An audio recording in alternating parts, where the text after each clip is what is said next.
Menanggapi 3 nama usulan DPR Aceh sebagai PJ Gubernur Aceh, akademisi Fakultas Ilmu Sosial dan Ilmu Politik Universitas Syah Kuala menegaskan sangat layak menjadi PJ Gubernur Aceh.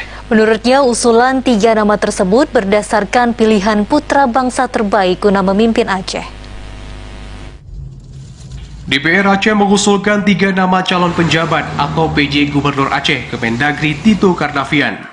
Nama-nama yang diusulkan ini pun merupakan kesepakatan dan hasil musyawarah fraksi di DPRA.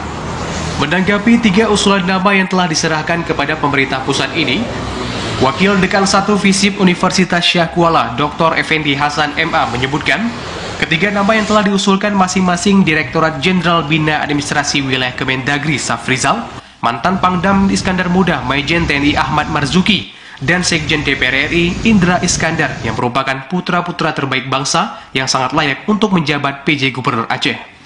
Menurutnya, ketiganya sangat berpengalaman memimpin dan sudah sangat layak diajukan. Dr. Effendi menegaskan, ia yakin apapun yang diputuskan DPRA merupakan suatu kesepakatan usai menerima berbagai masukan, baik dari fraksi maupun masukan dari tokoh masyarakat. Untuk itu, ketiga calon PJ Gubernur Aceh yang nantinya akan dipilih oleh Presiden merupakan orang yang memiliki dedikasi, baik untuk Aceh maupun negara.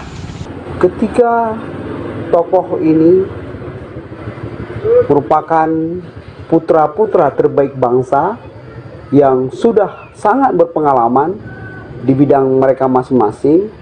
Jadi menurut saya ketiga-tiganya sangat layak untuk diajukan sebagai PJ Gubernur, dan saya sangat yakin apa yang diputuskan atau yang dikirim atau yang diusulkan oleh DPRA merupakan satu kesepakatan dari DPRA setelah menerima berbagai masukan, ya, baik di fraksi maupun masukan-masukan dari tokoh masyarakat untuk diusulkan ketiga tokoh ini.